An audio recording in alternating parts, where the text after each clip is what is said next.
Ils ont cru que tu resterais à terre. Ils n'ont pas compris que tu es né pour te relever. Chaque fois qu'on t'a humilié, tu as gagné une armure. Bonjour tout le monde.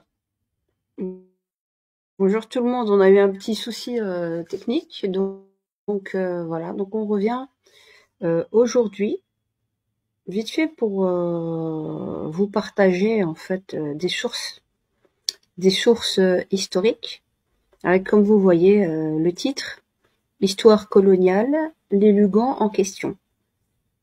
Donc comme vous le savez, je vous ai parlé du Maroc, du Sahara occidental et de l'Algérie, notamment ces dernières années et récemment encore ces derniers jours. Maintenant, je vais aller dans le vif pour vous montrer la stratégie coloniale qui, chez Monsieur Lugan, semble être dans son ADN et qu'il n'a pas du tout dérogé à la règle de ses aïeux en termes de stratégie, en termes d'histoire et de dit historien.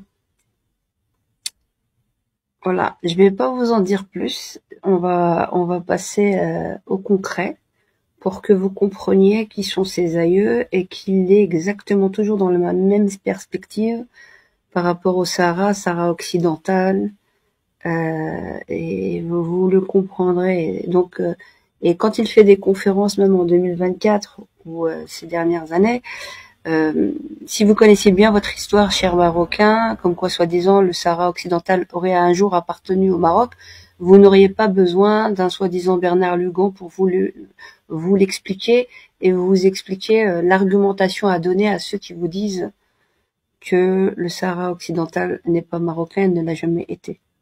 Et donc c'est bel et bien une stratégie coloniale française qui vous réécrit une histoire qui n'a jamais existé. Et je tenais vraiment à vous montrer maintenant l'envers du décor pour comprendre la stratégie qui se joue sous vos yeux, mais où on vous fait miroiter tout et n'importe quoi. Donc je vais commencer par l'Algérie. Par rapport au Lugan. Déjà, au temps de Clausel en 1830. Je vais vous partager des documents que j'ai mis déjà de côté depuis très longtemps. Et déjà depuis un bon 8 ans, c'est pas plus, lorsque j'étais complètement investie dans les fouilles et dans les archives voilà de recherche. Alors pour que je vous explique, il y a personne qui me paie. Je ne suis pas rémunérée pour tout ce que je fais, pour mes recherches. Je n'ai aucun enjeu politique de ce point de vue-là.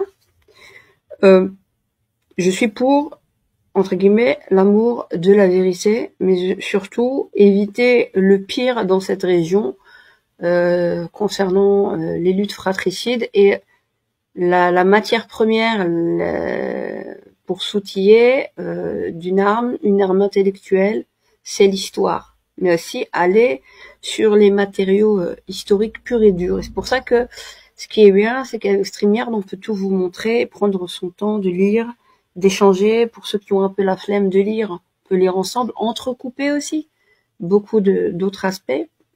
Parce que bon, il ne suffit pas d'un ou deux ouvrages. Moi, personnellement, j'en ai lu beaucoup. Mais c'est juste par curiosité, par passion que je fais ça depuis plusieurs années. Et aussi la meilleure compréhension de notre propre histoire, qu'elle soit en Algérie, qu'elle soit voilà pour les Marocains au Maroc.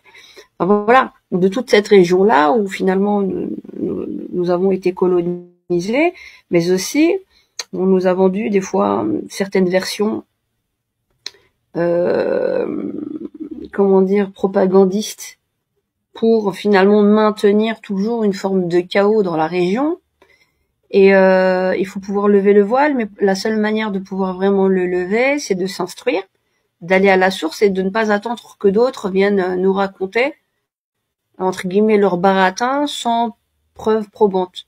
Parce que ce qu'on voit surtout chez certains historiens propagandistes, Il suffirait qu'il vous donne la, comment dire, la ligne de référence, mais il ne vous donne pas la page, il ne donne pas le tout. C'est à vous de prendre le temps de lire et de chercher à comprendre le pourquoi du comment. Et moi, j'ai été ces dernières années, là maintenant j'ai mis un peu entre guillemets un bémol. Vous savez très bien par rapport à mon investissement contre l'éducation sexuelle des enfants. Là aussi, où je me suis retrouvée entre autres à faire de l'investigation. Ça doit être, je sais pas. C'est ça, c'est la curiosité, essayer de comprendre le monde qui nous entoure. J'avais collecté énormément de documents quant à la question et pour éviter justement à la population d'être prise au piège des politiques ou surtout des associations qui ont un gros gain en termes pécuniaires à gagner en termes idéologiques sur nos enfants pour nous déposséder de notre autorité parentale. Je referme la parenthèse. Donc je parle de plein de choses. Cette chaîne-là, je l'ai créée depuis 2014, déjà par rapport, ce qui m'a poussé à ouvrir la chaîne, c'est de parler un peu du monde qui nous entourait et surtout j'ai été très choquée par rapport à ce qui s'était passé en été 2014 en Palestine. Et voilà, je réfléchissais comment pouvions-nous faire en tant que citoyens pour ne pas être impuissants, mais il faut prendre le temps d'échanger, d'analyser, de discuter ensemble. Je maintenais aussi le week-end, pendant un certain temps, je faisais le samedi dimanche à vous la parole et autour de l'islam. Je parle de tout en fait sur ma chaîne, donc, que vous le sachiez, et je gagne pas un cent, que ce soit sur le TikTok ou sur le. C'est pas ça qui me motive en fait. C'est juste voilà. Connaître. Je ne suis pas. Moi, je suis femme au foyer. Je suis demandeuse d'emploi. Mon domaine, à la base, c'est aussi l'informatique. Puis les dernières années, ben voilà, c'est un peu tout ce qui est livre, philo. Enfin, il y a plein de choses qui font que. Je suis pas toute jeune non plus. J'ai 4 enfants, donc c'est pas que je peux pas me permettre d'aller travailler. Faut que j'aille travailler, mais en même temps, j'ai pas envie de. Enfin voilà, les enfants c'est fragile, faut faire attention. Et voilà, il y a du bon et il y a du mauvais dans le fait de travailler.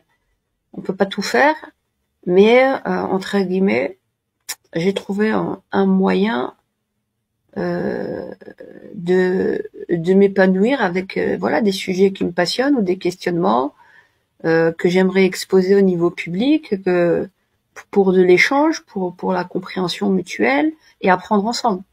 Donc c'est pour ça que ça m'a poussé voilà à faire beaucoup de vidéos, parler aussi de ce qui me révolte dans la société, d'où la chaîne s'appelle Omri Omri. C'est un jeu de mots sur ma vie, ça veut dire aussi ma vie, mais c'est aussi, comme je vous ai dit, l'acronyme de Organisation mondiale des règlements des relations internationales en termes politiques, parce que je pars du principe qu'être un citoyen, c'est être un politique. Et si on ne connaît pas bien non plus notre propre histoire, à force de se faire toujours insulter en face, on cherche pas dans nos propres racines, dans nos propres histoires familiales, et puis qu'on n'ait pas le goût pour la recherche et entrecouper pour remettre à plat ce qu'on est en train de nous faire aujourd'hui. C'est vraiment pas normal. Le racisme recrudescent que l'on a notamment en France n'est pas normal. Il y a plein de choses qui font que on peut pas bâtir une société saine, sereine et forte sur du mensonge et de la confiance mutuelle. Et donc il faut pouvoir voir les avis, écouter les avis des uns et des autres, arguments à l'appui et non baratin à l'appui, ou parce qu'on aurait les médias de son côté, ou voilà. Donc ça c'est pour vraiment vous faire un état des lieux de ma situation. Il y a 0 lobby, je suis toute seule, qu'on comprenne bien. Je le fais par conviction, par goût de la vérité et de la recherche, tout simplement. Et de partage. Voilà, pour mieux comprendre ce qui nous arrive et éviter, dans la moindre mesure, si les infos qu'on vous donne vous permettront de voir dans votre grille de lecture, comme je disais, d'avoir peut-être une autre grille de lecture pour mieux comprendre les enjeux qui se jouent.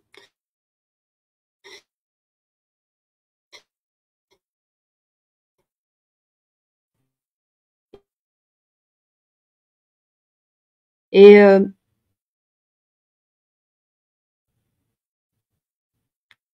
ce qui m'a poussé à m'intéresser de la question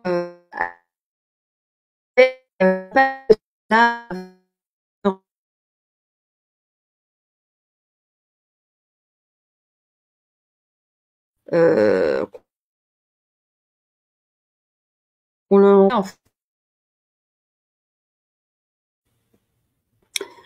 je disais, oui, où personne ne parle vraiment.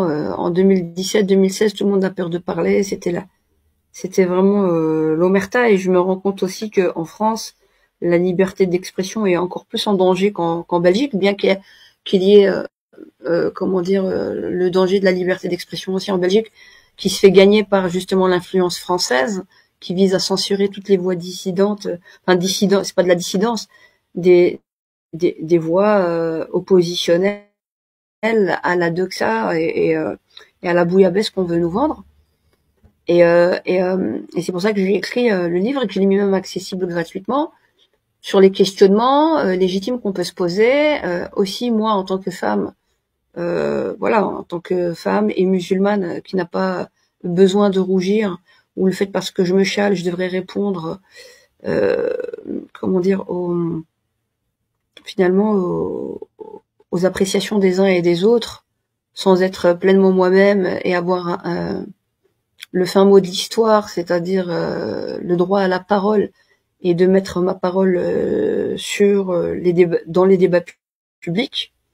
Et c'est pour ça que via ces canaux-là, bien que l'on soit très censuré, bien que j'ai 15 000 abonnés, que quand mes lives je les fais, ça tourne pas à plus de 10 personnes en ligne, soi-disant.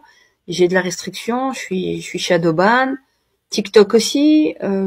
Voilà, il y a plein de choses qui font que nos voix n'ont pas beaucoup d'impact, mais on le fait quand même pour l'histoire, pour l'amour de la vérité. Peut-être qu'aujourd'hui, ce qui est interdit, ce qui a été le cas même pour le temps de la vaccination et tout le bazar, ce qui était interdit à la vision du monde lorsque les gens essayaient d'informer d'autres personnes, d'autres citoyens, c'était complètement censuré, interdit. YouTube, TikTok et tout sont des appareils de contrôle et de censure, Facebook aussi. À chaque fois, tous les jours, on nous sort, oui, la nouvelle politique numérique. C'est juste pour mieux nous museler. Aujourd'hui, peut-être que ce que je dis sera censuré. Dans quelques temps, peut-être que là, vous y aurez beaucoup plus accès. Peu importe. Nous, on le fait en temps et en heure. Et voilà. Donc maintenant, je vais passer. C'est pour vraiment mettre les jalons du pourquoi du comment et qu'on arrête de nous inventer tout et n'importe quoi comme leitmotiv. Non, on veut juste la vérité et éviter le pire à nos frères marocains comme à nos frères sahraouis et aux Algériens. Et il faut qu'on puisse trouver un réel lieu d'entente. Et c'est vrai que de dire certaines vérités, c'est douloureux. Des fois, je prends un ton, je fais exprès d'ailleurs pour sortir, comment dire, je prends un ton des fois provocateur et non consensuel, mais c'est pour libérer la parole de part et d'autre, où on était trop dans le politiquement correct et qu'on n'apprenait pas du tout à se parler vraiment franchement, franco et frontalement, sans avoir vraiment à s'insulter. Par contre, je ne garantissais pas que lorsqu'on me faisait des insultes, je ne répondais pas tout aussi virulemment. Mais c'est normal. Puis ça m'a forgé en disant, parce que les premières années, c'était vraiment très dur pour moi, psychologiquement, faut être solide, hein. Je veux dire, vous prendre plein de menaces, avec tout ce que je disais déjà depuis très longtemps sur plein de sujets, hein. C'est pas que... Enfin, voilà. Donc du coup, toujours le vilain petit canard qui ne va pas dans le sens de tout le monde, c'est un peu moi. Et que ce soit par les nôtres ou... voilà, donc peu importe. L'essentiel, c'est que on arrive à parler des vraiment problématiques de fond sans avoir à rougir pour trouver un réel terrain d'entente. Et donc, maintenant, je vais passer dans le dur pour vous parler des Lugans. Les Lugans, l'histoire coloniale, que ce soit via la Tunisie, l'Algérie et le Maroc, cette famille-là, ce sont des familles de militaires qui viennent de la région du Tarn. Monsieur Bernard Lugan n'en fait pas exception et il est exactement toujours dans cette même logique et politique coloniale, mais d'une manière beaucoup plus subtile, qui vise à créer le désordre, enfler l'orgueil, entre guillemets, des Marocains et surtout du Merzen, pour faire la propagande de la politique coloniale française encore au Maroc. Je vais vous le prouver. De l'Est à l'Ouest, qui est cette famille, pour que vous compreniez les enjeux qui se jouent pour vous aussi, chers Marocains.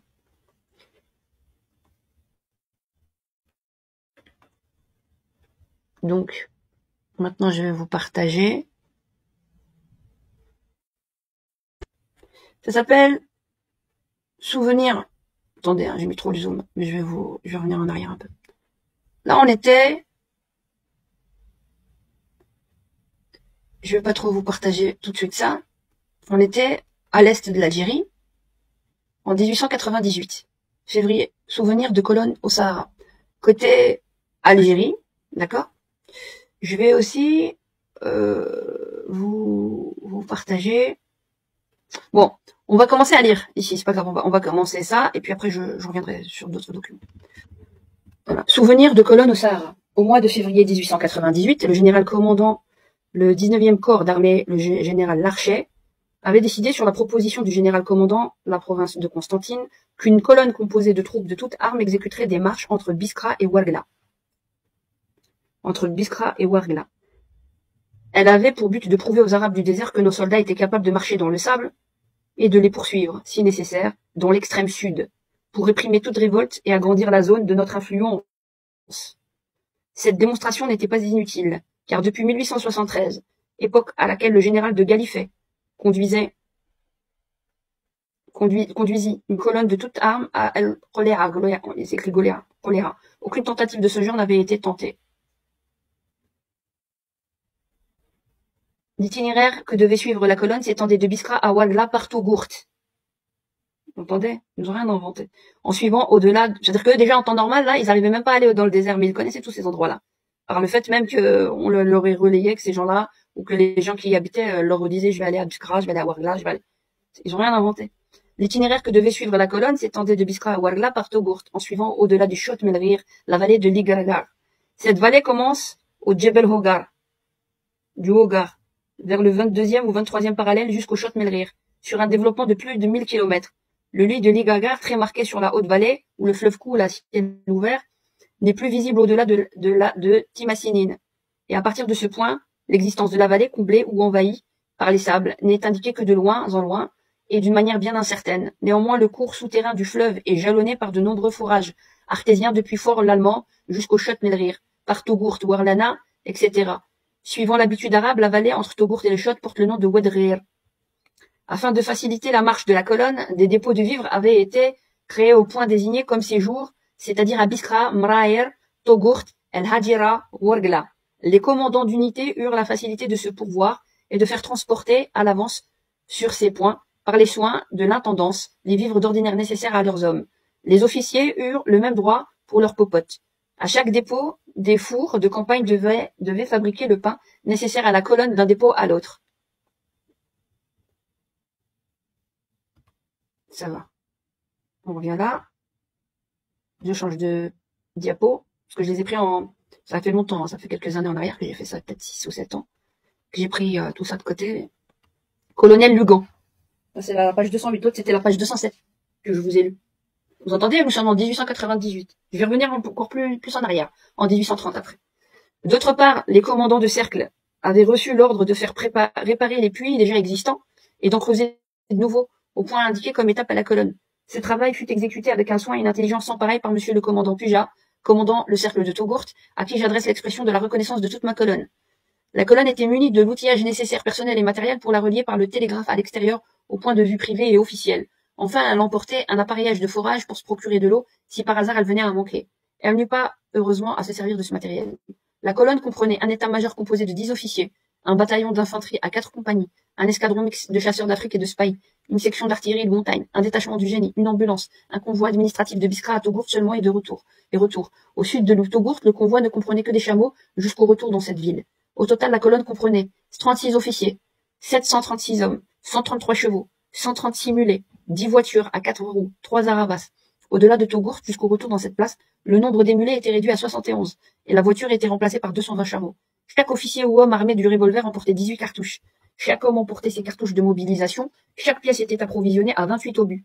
Enfin, le convoi portait une réserve de 7328 cartouches. La colonne était placée sous le commandement du colonel Lugan. Vous entendez? Commandant le 3e chasseur d'Afrique. Le colonel était placé sous le commandement du colonel Lugan. La colonne était placée sous le commandement du colonel Lugan, commandant le 3e chasseur d'Afrique. D'après les ordres donnés, les différents éléments de la colonne devaient être réunis le 8 novembre 1898 à Biskra. Retenez cette date. 1898. Parce qu'après, je vais vous parler de l'Ouest. Là, ils sont en train de faire des choses à l'Est. Il y a 2 frères Lugan. Il y en a un qui prend l'Est, l'autre qui prend l'Ouest. Vous allez comprendre beaucoup de choses, les amis. La colonne devait s'organiser le 9 et se mettre en route le 10. Ce programme fut exactement suivi et après m'être débarrassé à la suite d'une revue minutieuse de tous les éléments malingres, hommes, chevaux et mulets, je fus prêt à partir le 10 novembre à 5 heures du matin. Donc je reviens ici, tac, changer de diapo. On va zoomer. Ouais. On va zoomer. Tu vas zoomer, Logan. Tu vas faire la zumba.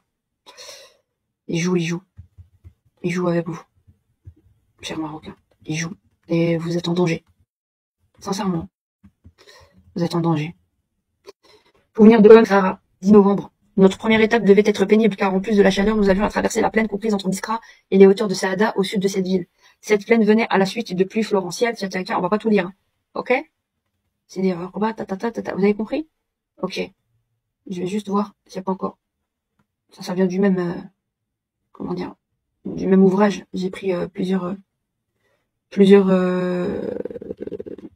que vous voyez. Je vais regarder en parallèle. Si vous voyez bien. Ouais. Vous voyez ou pas? Ouais, vous voyez. Comme moi je vois. Ok. On continue. Aïd Ben Diana, des Arabes Sharaga, homme fort distingué et aimable au possible. 13 novembre. Les Ben Diana. Après, on va en reparler plus tard. On viendra dessus. 13 novembre. Au départ, le froid est piquant. On s'en fout de ça. On parle ici de la compagnie du sud algérien. Elle compte 25 palmiers arrosés par 3 puits artésiens dont le débit est de 5 à 6 000 litres à la minute. Les dates sont de bonne qualité et donnent lieu à un commerce assez important. En quittant l'oasis, on traverse un plateau sablonneux. Sur une étendue de 8 à 9 km, on arrive à Mraya, notre gîte d'étape. Togourt, vice-versa, 80 000 palmiers, nanana.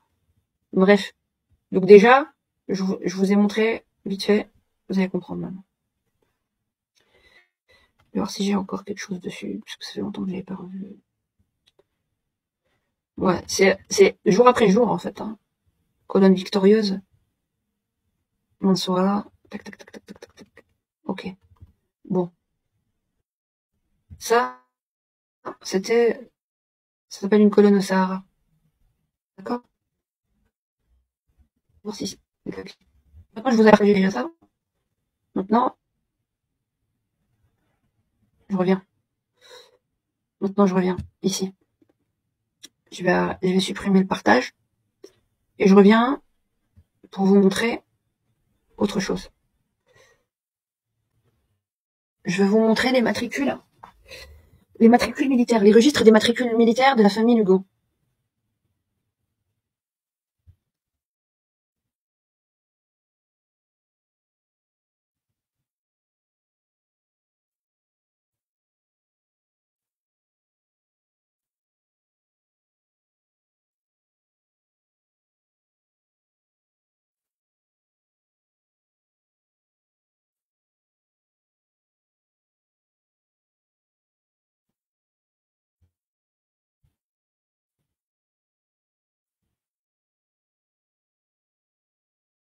ce que vous voyez, je vais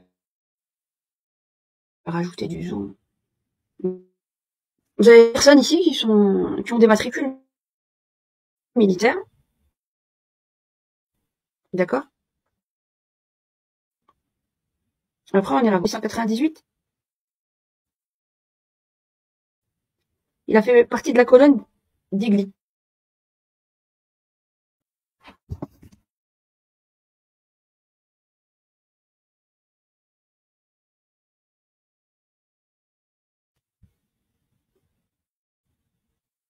Ici, il est.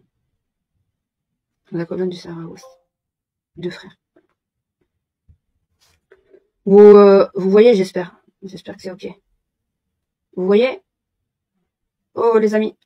J'espère que vous voyez. Je vais repartager. Partager l'écran. Un instant. Alors. Voilà. Ce que vous voyez, je vais regarder aussi sur mon téléphone en parallèle. Comment ça se passe. Savoir à qui on va faire. On aura de se foutre de nous. Parce que là, c'est abusé. Comment ils se foutent de vous, vous n'avez pas idée. C'est un foutage sahih. Un instant. En parallèle, je suis en train d'envoyer aussi des liens à des amis marocains et tout, pour qu'ils voient. C'est dont on les avertit.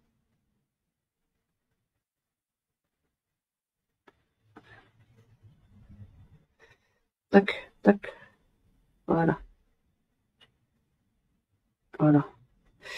Donc logiquement, je vais juste voir si vous voyez comment vous le voyez. Est-ce que vous voyez la même chose que moi ou pas? Ouais. Et je vais rajouter du zoom. Donc je vais voir en parallèle comment ça se passe sur vous. Sur mon écran aussi. Parallèle. Logiquement, je vais déjà aussi enlever le fait d'être à côté. Tac, comme ça sera déjà beaucoup plus grand, beaucoup plus lisible, si tout va bien. Normalement, comme ça sera beaucoup plus lisible. Ok. Et vous me dites, hein, les amis. En parallèle, comme on est en live, je vais rajouter encore un peu de zoom. Voilà. On va voir ce que ça donne. Un instant.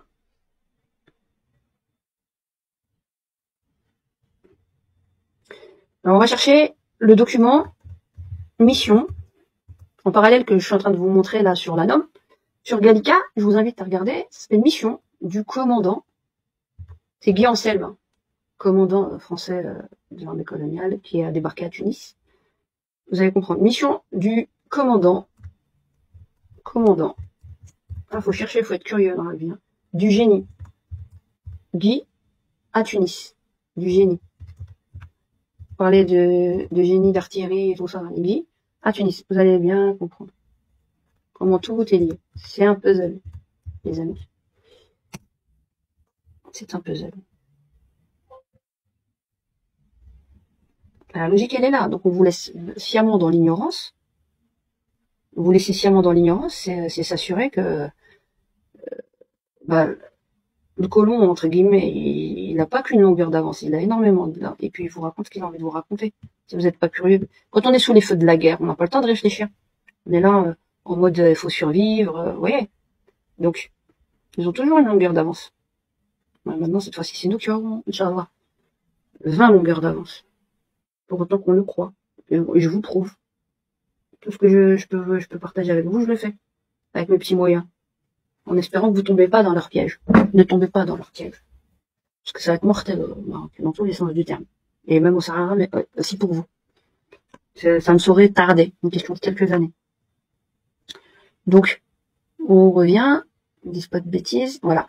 Donc, je voulais vous montrer ça. Je reviendrai sur l'IRL Lanom et on lira les manuscrits des... Vous allez comprendre. Je vais maintenant supprimer ce partage et je vais aller dans le partage de... Un instant. C'est pas ça que je veux... Non, je veux pas ajouter ça à la scène. Je veux partager autre chose. Donc le document, arrêter l'écran, voilà. Et je repartage l'autre écran.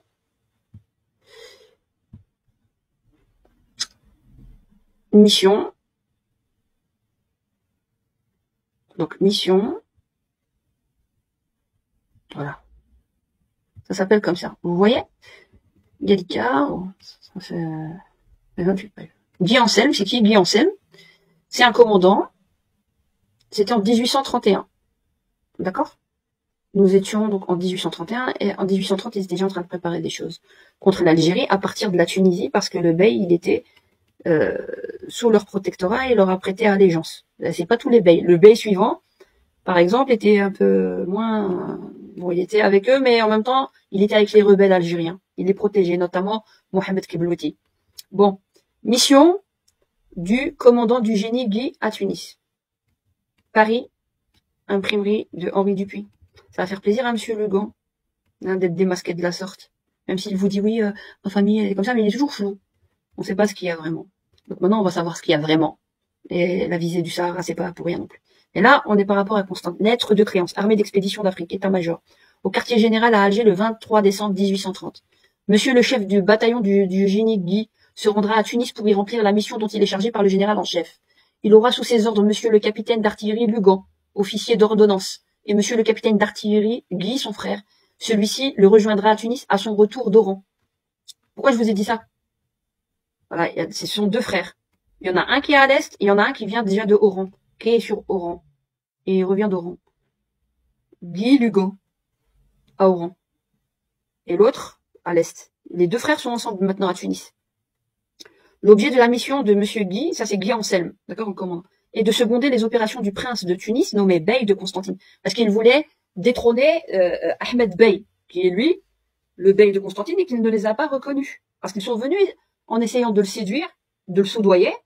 Il leur a dit comment je pourrais être, en se foutant d'eux, parce que c'était de la diplomatie, être votre Bey, alors que les terres, là, ne vous appartiennent pas. C'est pas à vous. D'où je vous reconnais. Je vous reconnais pas, en gros. Je vais voir avec le Diwan. C'est qui le Diwan? C'est les chefs de tribu, ainsi que la sublime porte. D'accord? Revenez. Demandez-nous combien vous voulez. Il disait, oui, tu peux être chez nous. Tu resteras toujours Bey de Constantine, mais avec nous. C'est juste ton administration qui a changé. Par le haut. En fait, c'est ça qu'ils étaient en train de lui dire. Il leur a dit non. C'est d'ailleurs l'un des plus grands révolutionnaires du 19e siècle, hein, qui a lutté jusqu'à ses 61 ans. Il était emprisonné à Alger pendant 3 ans et il est décédé là-bas. Et il était déjà, comment dire, ouais, il était à Alger, quoi, vers la fin, et comment dire, il a lutté plus de 18 ans contre le colon français. Et on le met pas assez à l'honneur, on met plus l'émir Abdelkader, qui est une construction, je le répète et je l'assume, qui est une construction des stratèges français. C'est vrai qu'il s'était rebellé les premiers temps, mais par la suite, en 1834, il a été outillé par des Mitchell. Il y a beaucoup de choses à dire. Ensuite, il se battait pour les territoires qu'ils avaient préalablement. Le traité de la Tafna, c'était qu'une rectification de ce qu'il y avait dans le traité des Mitchell, pour lesquels il s'était accordé de se faire une forme de partage. Il y a beaucoup de choses à dire. Beaucoup de choses à dire. Mais ça, c'est encore une autre histoire. Et je vous en ai déjà suffisamment raconté dans ma playlist sur l'Algérie, France-Algérie, par rapport à cet aspect-là. Maintenant, on va se concentrer sur ce qui se passe ici, là. Sur ce qui se passe ici. À l'Est, à Tunis. Et ce qu'on est en train de fomenter contre le bey de Constantine, Al-Hajj Ahmed Bey. Et le bey de Tunis qui attend qu'on lui donne son poste à Constantine, puisque c'est la région la plus riche de toute l'Algérie. Il faut pas oublier ça. Cet aspect-là est très important. Donc l'objet de la mission de monsieur Guy est de seconder les opérations du prince de Tunis nommé bey de Constantine par le général en chef et de l'accompagner dans sa marche sur Constantine. Dès que le prince de Tunis, ils appellent ça comme ça, bey de Constantine, sera en possession de son beylik, le chef de bataillon Guy se rendra près du général en chef pour rendre compte de sa mission.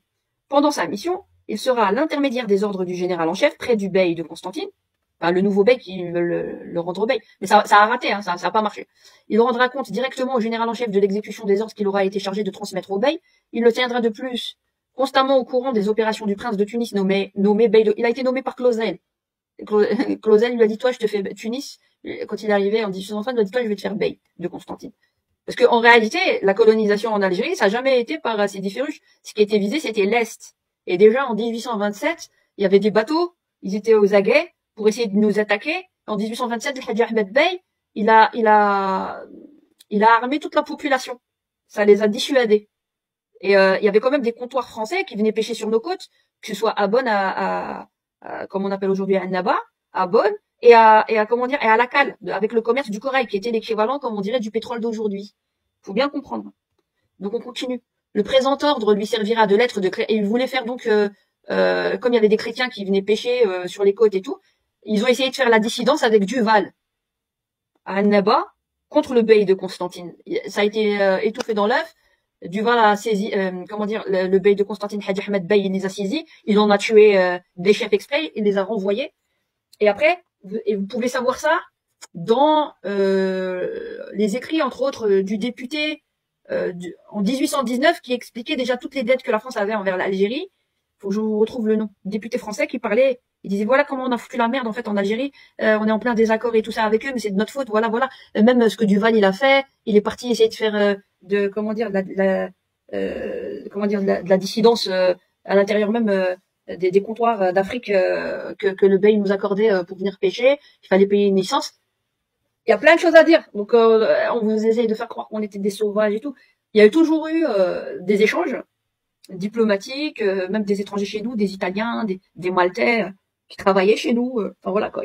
Même le palais du Hadj Ahmed Bey, il faisait même ses commandes auprès d'Italiens qui venaient lui ramener certaines fournitures, certains matériaux, pour que vous le sachiez. Bref, bon, ferme la parenthèse. Le présent ordre lui servira de lettre de créance près du bey de Constantine. Cet ordre lui est donné en double, afin qu'il en laisse un au prince bey. Par ordre du général en chef, le lieutenant général, signé MJR Delors. On continue. Des noms connus. Hein. Rapport à monsieur le maréchal Clausel sur la mission politico-militaire de Tunis. C'est la même chose qu'ils vont vous faire au Maroc, là, avec le Sahara. Sahara occidental qui appartient aux Sahraouis. Et ils sont en train de vous la jouer d'abord et ils vous préparent. Ils préparent l'opinion publique, ils vous préparent. Ils sont en train de vous mijoter à leur sauce. Faut bien comprendre, les amis. Monsieur le maréchal, pour obéir aux instructions que vous m'avez fait remettre à mon départ d'Alger, je vais avoir l'honneur de vous rendre compte de la mission que vous avez bien voulu me confier à la fin de l'année passée. Destinée à seconder les opérations contre Constantine, du prince tunisien que vous veniez de nommer bey de cette province, je comptais sur les relations que j'avais établies dans la régence de Tunis, à mon premier voyage, et sur les ressources locales, pour obtenir un heureux résultat. Vous aviez en outre jugé convenable de me confier 2 pièces d'artillerie de montagne et des outils et instruments de génie, et vous aviez mis sous mes ordres monsieur Lugon, officier d'artillerie. À notre arrivée à Tunis, le Sabtadba, le premier ministre était absent.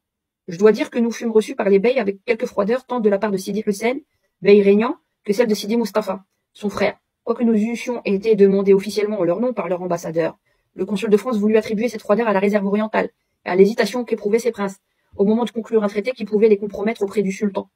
Je serais fondé à attribuer à d'autres motifs étrangers aux intérêts de ces princes. Le sultan, la sublime porte, hein, d'accord? Donc je n'ai eu qu'à me louer. Quoi qu'il en soit, le premier ministre, Sidi Chekir, arriva bientôt, et l'aspect des choses changea. C'est un mamelouk, d'une grande capacité et d'une énergie peu commune, même dans l'Orient. Il jouit de toute la confiance du prince dont il a rétabli les affaires. Les difficultés de l'entreprise ne le rebutèrent point. Et à notre première entrevue fut arrêtée la formation de troupes d'artillerie et du génie. Il me proposa de lui-même d'organiser des troupes d'infanterie. Et comme il n'y avait pas un moment à perdre, vous voyez comment aussi les Tunisiens, maintenant aujourd'hui, là, les députés, là, parce que là, je fais des allers-retours entre le passé et le présent. Hein, là, les chiites, là, qui nous parlent de 20 000 kilomètres carrés, là, que soi-disant l'Algérie aurait pris à la Tunisie. Dis-moi, les beys de Tunis qui ont trahi les Algériens. Et ensuite, mais la population en Tunisie, elle était très solidaire avec le Hadj Ahmed Bey et avec Mohamed Kiblouti et la résistance, elle s'est fait notamment au Kef, que ce soit en 1871 et après.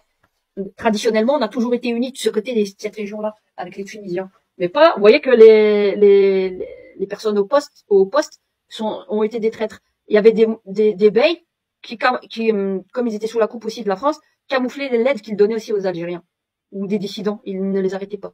Ils étaient un peu, fermer les yeux. Faut dire les choses, hein. Qu'on arrête de nous réinventer une autre histoire. On connaît bien notre histoire. Il me proposa de lui-même d'organiser des troupes d'infanterie, et comme il n'y avait pas un moment à perdre, il fut convenu que nous commencerions 3 jours après à la Mohammedie, résidence à 4 lieues de Tunis, du côté opposé aux ruines de Carthage. Il fallut dresser tout le monde, officiers et soldats, et je dus commencer par l'exercice du fusil.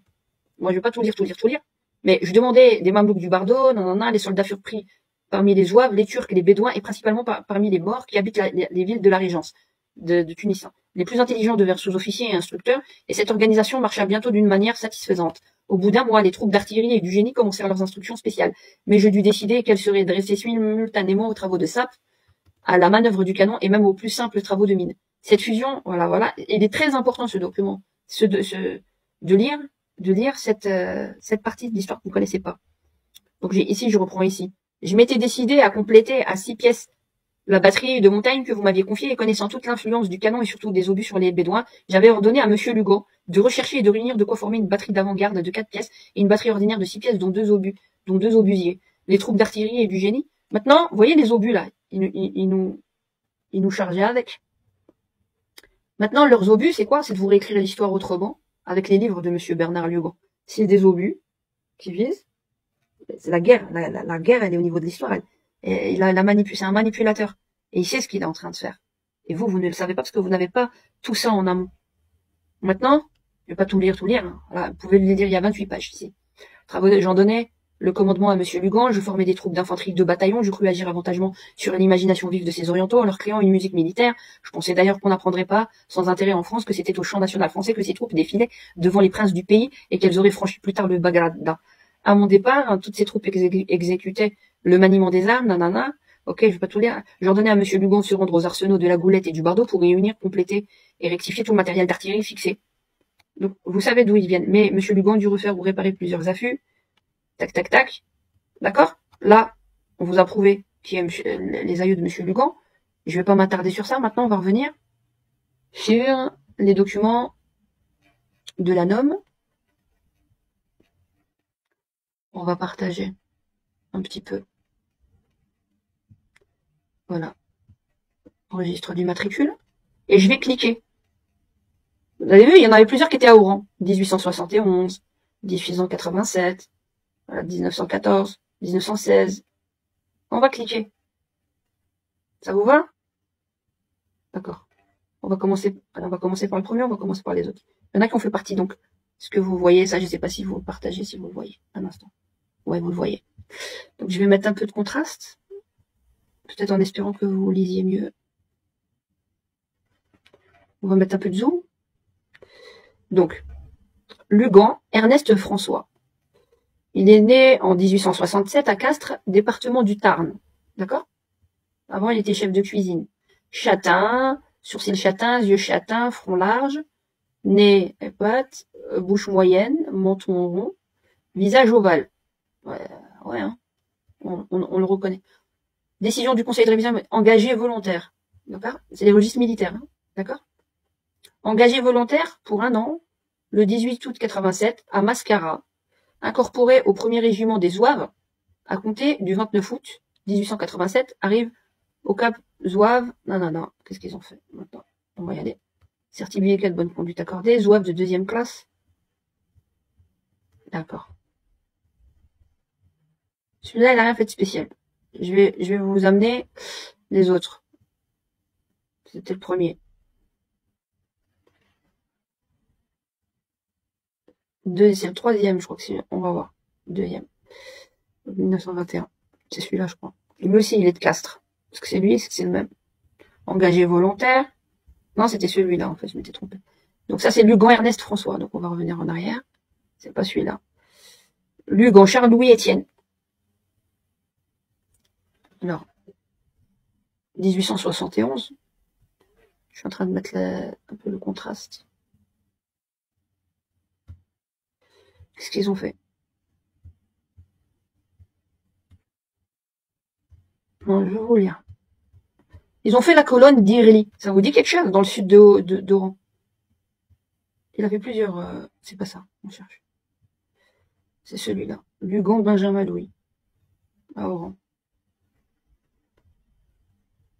Il est aussi de Castres, d'accord, du Tarn. Vous voyez bien, canton à Sidi Bel Abbès, ce qui explique Saïdia, canton du dit département d'Oran. Engagé 25 février 1878. Donc il avait 20 ans en 98, d'accord? Alors, 2e d'Espailly, il est à Oran. Engagé volontaire. Détails de services et mutations diverses. Voilà. Je vais vous lire ça. Vous allez comprendre. Je vais juste retirer un petit peu le zoom.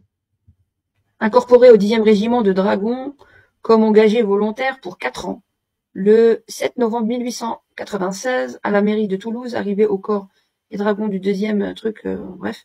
Le 9 novembre 96, passé les classes de Spaïl, le général commandant la truc brigade, il est monté commandant, 5 ans, engagé pour 5 ans le 26 octobre 1906, à la sous-intendance à Ensefra, à compter du 7 novembre 1900. Brigadier, pouvoir le 1er 1902, réformé, nanana.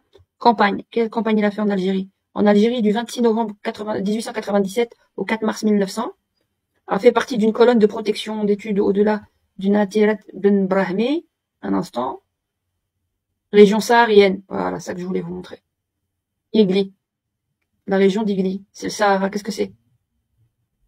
En 1900. Région, vous voyez ça? Région saharienne. Région saharienne, colonne d'Igli, du 26 mars 1900 au 2 janvier 1901.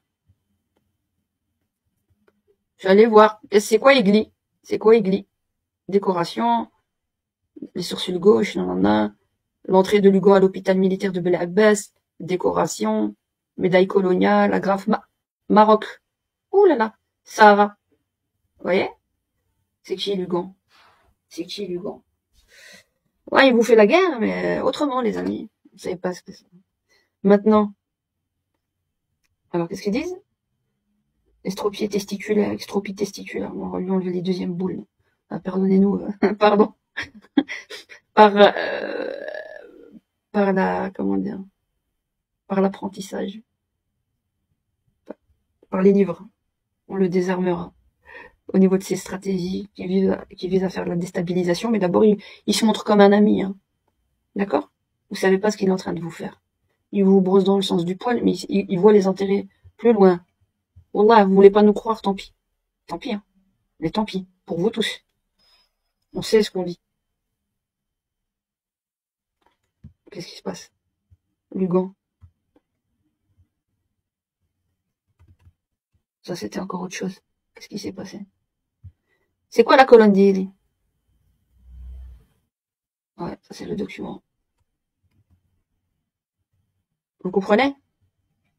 Vous voulez que je continue? Ils sont à Oran, ils sont tous à Oran. Pourquoi ils sont à Oran? Parce que vous aviez Guy Lugan qui s'est installé là-bas. Il faisait des allers-retours entre Oran et Tunis. Le frère de l'autre Lugan qui est venu à l'Est. Mais c'est la même famille, hein.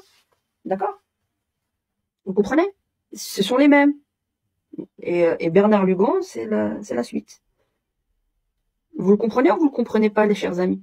1909, on va regarder. Qu'est-ce qu'il y a en 1909? Ah, je découvre en même temps que vous, là. Saïdia, à Oran. Saïdia d'Okamana fait pas partie du Maroc. Pourquoi? Alors qu'avant, c'était à nous. Ça a toujours été à nous. C'est la limite. Saïdia. Saïda. Est-ce que c'est Saïda ou Saïdia? Enfin, je sais plus. Parce que Saïdia, parce qu'il y a un nom comme ça au Maroc, c'est la frontière. Mais en fait, ça, vous voyez? C'est pas grave. Juste pour vous dire. C'est des informations réelles. A obtenu un sursis en 1910, incorporé au 6e groupe d'artillerie, a compté des logis, a obéi à la mobilisation générale, arrivée artillerie, adjuvant à la date du 15 mars 1917, suivre l'école d'artillerie de Fontainebleau, lieutenant, et Fontainebleau 1917, mis en congé illimité dans le département d'Oran, 7e échelon, se retire à Oran, hôtel continental, réaffecté. En 1921, affecté artillerie d'Afrique par, en 1922, groupe d'artillerie, campagne, par, affecté au centre de mobilisation d'artillerie d'Afrique, proposé pour mise en non possibilité pour la réforme d'Alger, limitation des monuments légèrement estropés, rattachement, moi j'ai passé mon temps à dire des trucs comme ça, par rapport à l'Algérie notamment. Vous comprenez? On va descendre.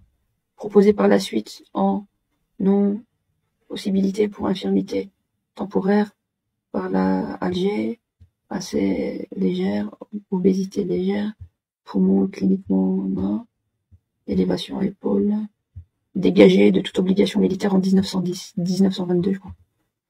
Voilà, c'était où? C'était en... Bref. Vous avez vu?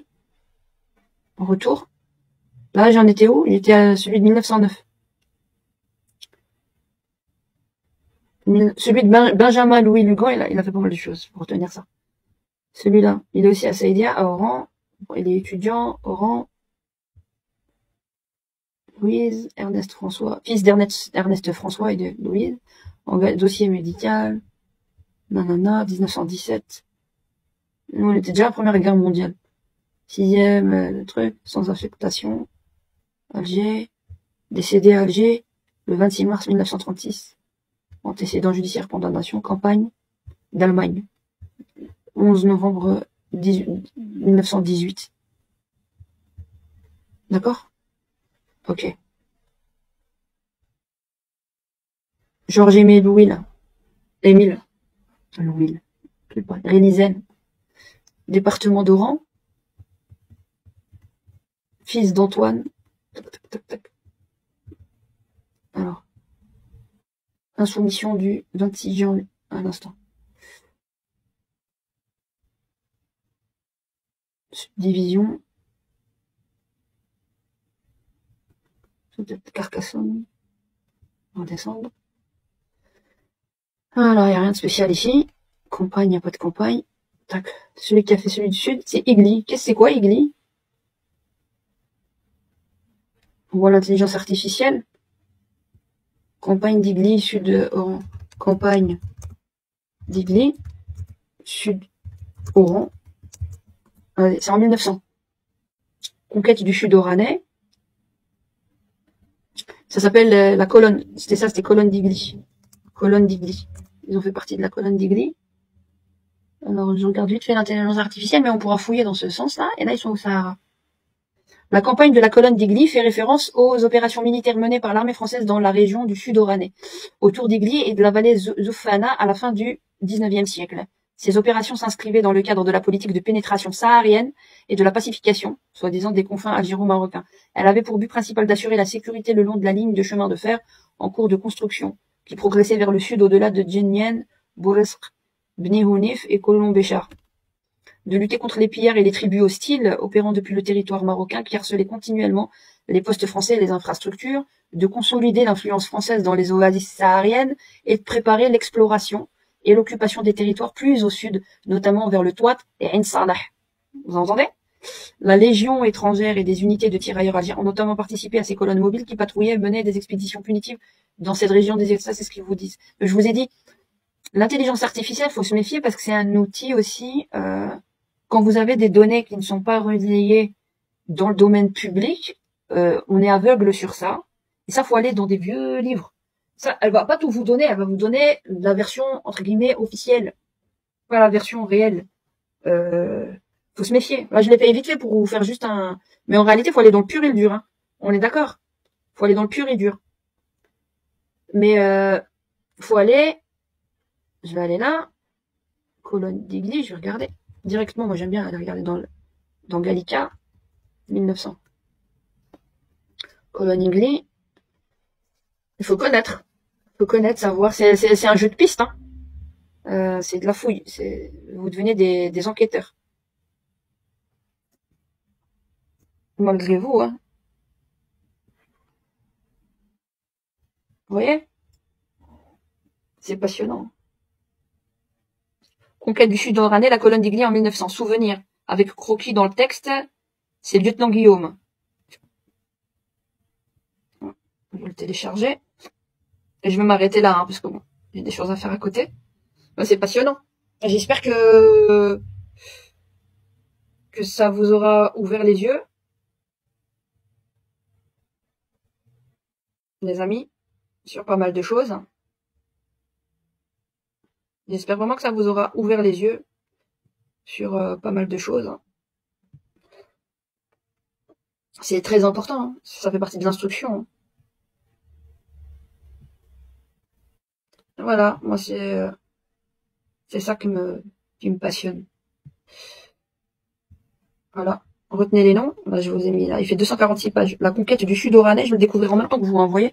Mais déjà, c'est comme un puzzle. Jean Guillaume. Les colonnes d'Igli en 1900. Souvenir lieutenant. Voilà. Faut aller. Ça a été créé en 1910. Et là, on va découvrir.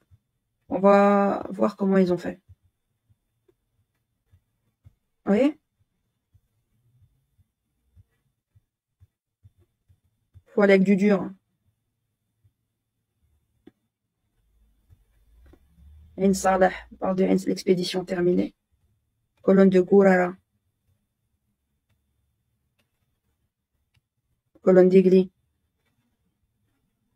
Qui dit Kelt. Ain Safra. Azoubia. Qsar al-Hazouj. Voilà. Bonne lecture, hein, droite. Gourara, Figig. On constituerait en outre une autre colonne destinée à rester en observation devant Figig. Ouais. Le ministre de la Guerre sembla d'abord peu disposé à entrer dans ses vues, puis, sur des nouvelles instances du gouvernement général, signalait en même temps que certaines tribus marocaines de la frontière cherchaient à s'installer dans la Zoufana et la Saoura. Il fit connaître que la formation de la colonne d'Igli était accordée. On constituerait en outre une autre colonne destinée à rester en observation devant Figig. Vous entendez? Par suite de cette décision, le détachement du commandant Brunso reçut l'ordre de remonter à Duveyrier, où il devait entrer dans la composition de la colonne d'Igli. La colonne d'Igli et celle d'observation de Figig furent constituées de la façon suivante. Commandant de la colonne, colonel Bertrand, du premier étranger. 2 officiers des affaires indigènes, un payeur dans la troupe. Bataillon, une ambulance. Vous voyez comment ils ont fait toujours, ils sont toujours exacts. 52 officiers, 1826 hommes. Comme ils ont fait à Tunis. Vous voyez? Colonne d'observation de Figig. Ces 2 colonnes rassemblées à Duveyrier se mirent en route le 24 mars, celle du commandant du Croisé, choisi comme point d'appui pour surveiller Figig. L'autre s'engagea dans la vallée de la Sousfana, se dirigeant sur Igli, où elle devait arriver le 5 avril. Dès la mise en marche de la colonne d'Igli, on s'occupa de la question de son ravitaillement. Voilà, on ne va pas tout dire. Plusieurs bataillons d'Utel pris en majeure partie au 2e tirailleur. Il y a plein de choses. Carte du Sud-Oranais. Vous voyez? Tout le monde apprend ici. Lorsque visitait Tlemcen, Bilal Abbas, il raconte sa vie. Il y a tout. Voilà. Le bataillon était désigné pour prendre part aux opérations qui allaient s'effectuer dans l'extrême sud. Un train spécial. Vous croyez que ils veulent s'approprier le Sahara occidental qui appartient aux Sahraouis? Pourquoi? Et vous le faire miroiter qu'il est à vous. Il n'a jamais été à vous, premièrement, en tant que Marocain, puisque vous étiez déjà indépendant, comme je vous ai expliqué préalablement dans d'autres vidéos, déjà rien qu'avec le royaume de Tazarouel, il était beaucoup plus haut du côté de Agadir et de Ilir. Bref. Ils vous font miroiter ça pour faire leur chemin. Et le port de Tangimed, c'est quoi? C'est pour qu'il n'y ait plus d'impasse. Ne pas reconnaître le Sahara occidental comme étant sahraoui, ça va être encore plus la merde pour vous, parce que déjà, premièrement, ça appartient aux Sahraouis, mais c'est une pierre dans le caillou des puissances coloniales qui veulent faire acheminer les richesses de l'Afrique de l'Ouest, de tout le sud, vers le haut, vers jusqu'au port de Tanger. Est-ce que vous comprenez? Le chemin, il n'est pas pour vous. Et une fois que vous allez les aider à coloniser les Sahraouis, ils vont vous aider en arrière-boutique sans montrer que ce sont eux les véritables maîtres du game. Hein. C'est pas votre roi du Maroc qui n'est que leur vassal, qui l'a toujours été d'ailleurs. Vous comprenez ça? Voilà, j'espère que ça vous fera réfléchir. Et surtout, lisez, apprenez. Voilà. Salam alaikum.